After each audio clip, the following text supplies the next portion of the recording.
I started dealing with porn addiction because I noticed that in my sexology practice, the proportion of people struggling with this is overrepresented. And I began to wonder why so many porn addicts come to me. After a while, I launched an extremely in-depth qualitative research to study porn addiction. And I also write about this in my book.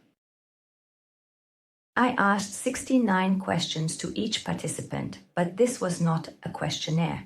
Instead, it allowed for open-ended responses, meaning everyone could fully express their own thoughts without any formal or content restrictions, which made the analysis of the entire research extremely slowed it down and actually made it more difficult. This book took 2 years to write. Even so, I could only incorporate a few questions from the research into the book. Which questions were these? What answers does the reader get? Why did you start watching porn? Why do you still watch it today? What do you owe to porn? What are its beauties? Why is this important? Every addiction starts as something very beautiful, desirable, and pleasant in a person's life.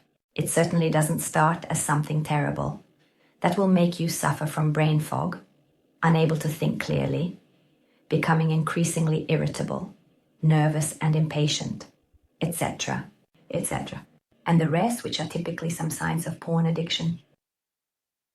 So what are its beauties? This also needs to be presented as this is how the whole thing is credible. You can't demonize porn and say that it's only bad. No, you must not fall into this extremity at all. So, about whether there was an addict in the family, what would happen if porn didn't exist from tomorrow, and how you've changed since you started watching porn. Furthermore, what it gives back to you to stop watching porn. If this book garners great interest, I would gladly present all the other questions, as there were some very special questions.